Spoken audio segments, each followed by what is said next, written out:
don't even know why I'm so nervous. I only released one video last year, but it's that heart beating moment of just like pressing record and then knowing to stuff up an intro, whatever it is. And I don't even know if I'm going to release this video at all, but I just wanted to put something out there because in 2024, released one video, 2023 was like 10. I know I did podcasts and things like that, and there's a whole bunch of videos and stuff out there, but I feel like this is a little bit different. And 2024 was not a big, but a little bit of an avoidant year for me, I think. So rather than overthinking it, which is what I do, press record, like the third take, I think, of just trying to get something going. And this is going to be a little bit all over the place, but I really just wanted to put a bit of a video diary out there, I think, as I start to really head into 2025 and put some plans together and stuff. And really at the moment, thinking about 2024 and the highlights and maybe the not so much highlights. But I just wanted to kind of recap it. So I've got this here that I can actually go back on and see it later on, I think is the big thing. So 2024 was a very interesting year. I've got notes on the side, so I'm going to be looking a little bit all over the place while I try to make sense, I think, for my future self, which is always a work in progress for me. But in 2024, I did have some really good things that happen. So I got promoted at my job, which has helped budgeting and saving a lot, which is really good. This time last year, actually, saw Blink-182. That was probably one of the best concerts I've seen in a really, really long time. Used to go to them ages when I was in my 20s and stuff, but it kind of culled back because, you know, getting a little bit older, I prefer to sit down. And yeah, it was just a really, really good show and really, really enjoyed it. And just put my faith back in there that shows can still be good, I guess. With the podcast, hit 100 episodes last year, although we did decide to end it. It was a big milestone. Who would have thought that Look Mom Hustling could reach, you know, over 100 episodes. I think there was a running gag for that, you know, every 10 was like, we've hit a milestone. But 100 was really good. Learn a lot, being comfortable on camera, stuff like that. I think, yeah, it was a really massive achievement for that one. My older brother got married. He actually asked me to be his best person or best man or best woman. Did a speech and everything, really nervous for that too. Although I've been on camera, I do a bit of public speaking at work and stuff. Yeah, it's just being in front of loved ones and stuff and just telling them how much, you know, I love my big brother, how much of like he annoyed me as a kid and all that kind of stuff. And it's just really nice. And I was really proud of him for getting married, and his wife is beautiful and lovely. And yeah, like that was another really great thing from 2024. Created a space for myself in this room. So my old space was in the kitchen kind of area, so it could get a little bit cluttered, a lot of distractions, things like that, get lost in conversation and stuff, which is totally fine. But it wasn't really a safe space, I guess, or just like a space so I could be distraction free and do the things that I want to do. So over the course of the year, I've been able to build up this space. I've got a really nice bookshelf behind me, just added books throughout the year as well. But yeah, having this space has been quite nice, actually. Now, yeah, I fell in love with reading again. Like I went through a massive phase of reading a bunch of nonfiction, self-help books, things like that.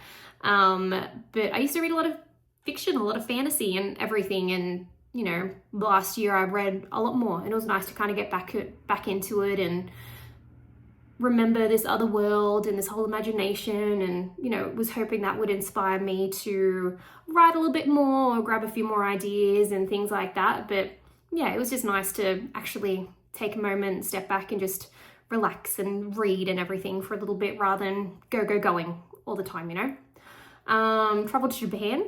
That was absolutely amazing. Got engaged, which is, you know, being a child of divorce, I never thought I'd be someone who would enjoy that process or anything like that, but it was really sweet and really loved it and just made the trip unbelievably memorable. I've got so much footage that will eventually go into some sort of video or some sort of love letter to Japan, and that's kind of like been in the back burner as well. But you know, that was in November last year and I still haven't really done anything with the footage. So I think that's the whole idea behind just hitting record today. Like I wasn't even planning on filming anything this weekend, and you know, just yesterday I was like, I probably should really start putting stuff out there again, like documenting and things like that. And you know, I just want to get over that little hurdle of not releasing anything for a while.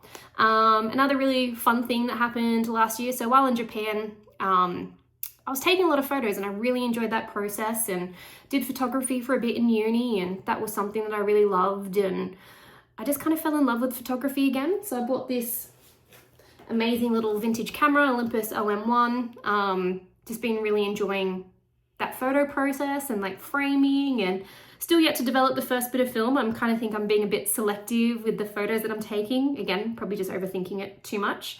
But absolutely loving the process. Like, it's really good condition for something so old.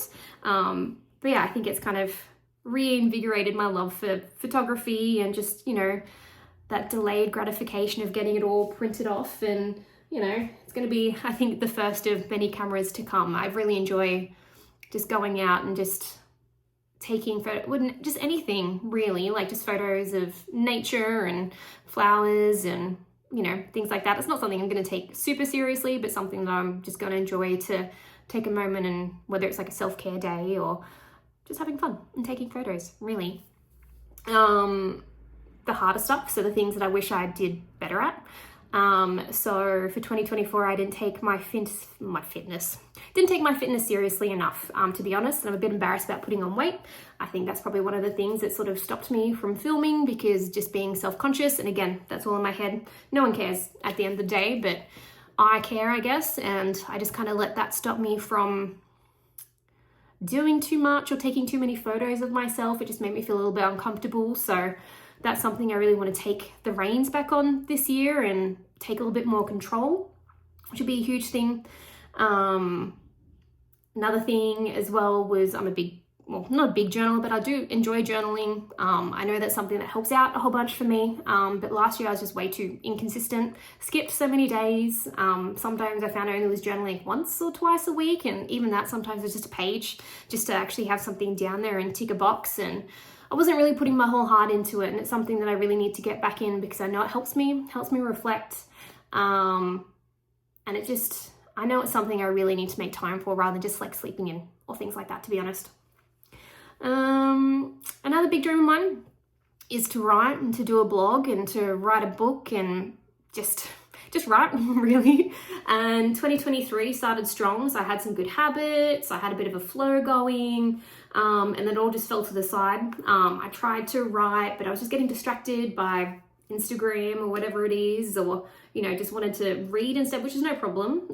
But I just wasn't really making the time for it. I had in my calendar, had this good hour block to do it, but just didn't. And yeah, so that's going to be something that I really need to focus on coming forward, because again, it's been one of those dreams that I've always had, and I have to remind myself you're never too old to do anything like that. Like, I can write if I want to, I can do a blog, I can write a book. You know, if no one reads it, who cares? But I really need to do it for myself, I think, at the end of the day.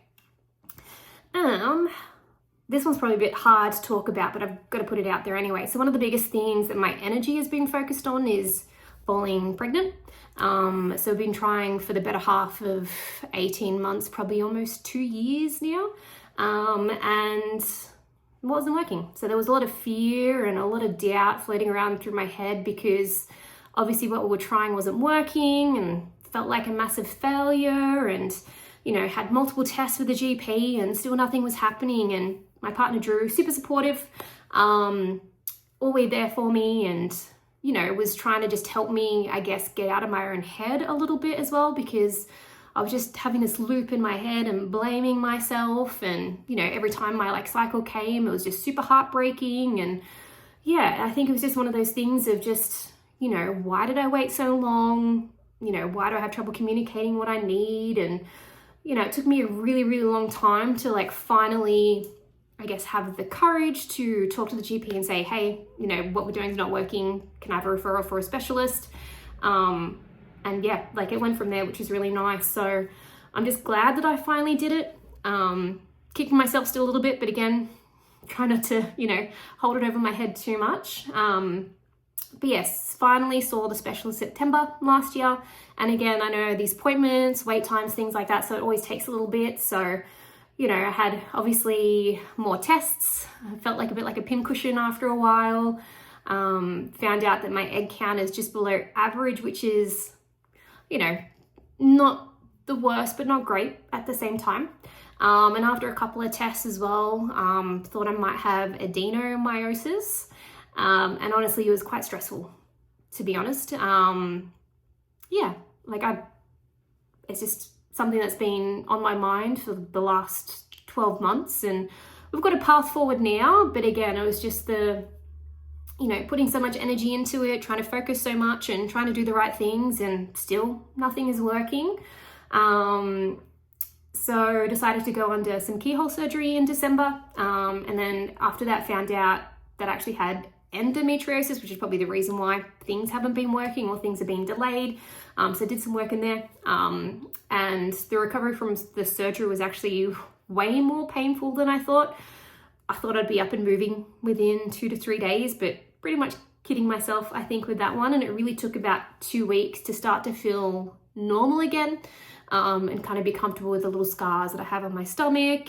But I'm glad I did it, because it just means that I have more answers now rather than just living in the dark.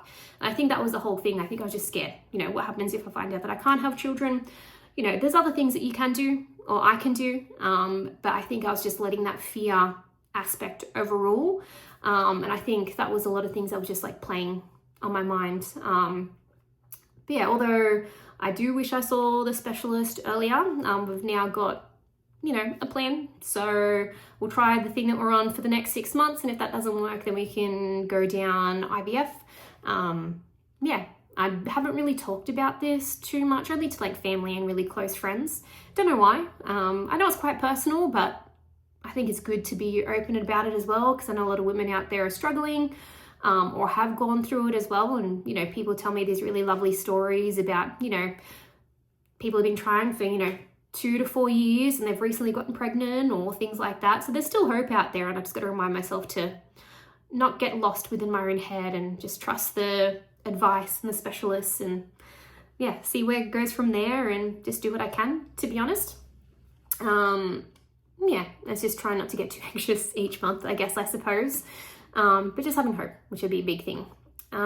So what did I learn over the last 12 months? To keep it really simple, learning to be kind to myself, but also honest with myself as well, and not living in that rose-colored glasses, or living through the half glass full sort of mindset, because I do have to be honest and do have to be realistic with myself, and not let that overshadow that. It's that balance, just being kind to myself but also being realistic at the same time. Learning to communicate better with what I need emotionally and physically. I tend to keep things balled up inside because I don't want to be a bother. I don't want to ruin someone's day, not like I will or whatever, but like, again, that's like the overthinking in my head. So just learning to be able to communicate that better, what I need emotionally and physically, I think is a big thing. Not overthinking, and not let that fear overrule and delay my decision making, because again, it's this really not nasty voice, but it's just this voice that's kind of just, I get caught in this loop and then I don't have any action and I just keep thinking about it and I get, depressed in a way. And it's just trying to remember to, rather than overthinking it too much, just press record like today, or just move through it as best as I can. And also that I deserve happiness, but also I need to create it for others as well. So yes, I deserve happiness, but I want to be able to, and should be able to, create that happiness for other people as well. So, bringing joy to others' lives and to my own life and things like that. So why a video now? I'm starting a new 12-week plan. It's a really great book, 12-week year. So just sort of like splitting up your year in essentially like 3 months creates that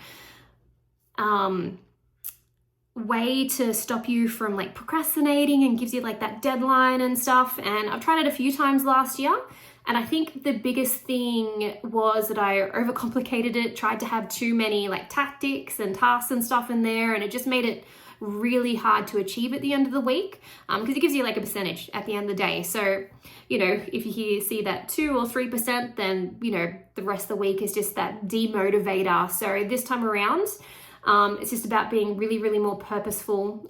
Myself and my partner Drew are doing it together. We have a lot of crossover, so then we can be accountable for each other, be able to motivate each other, because I know he's also struggled with it, and with us doing very similar things, but it will help us get over that hurdle and get a better result at the end of the next 3 months. So 3 things that I'm really focusing on, and it's pretty much most of the things I talked about just before anyway, would be reclaiming my fitness and well-being. It's a massive one. Write through a blog, and then creatively for a book as well, and then practicing the artist way. I've talked about this, I think, on the pod that we did, but this is not proven, but so many people absolutely love this book and has helped them overcome that creative hurdle, which is something that I am struggling with, especially around writing. So we're going to actually be doing this together. It's 12 weeks, so it aligns up really perfectly with the 12-week year.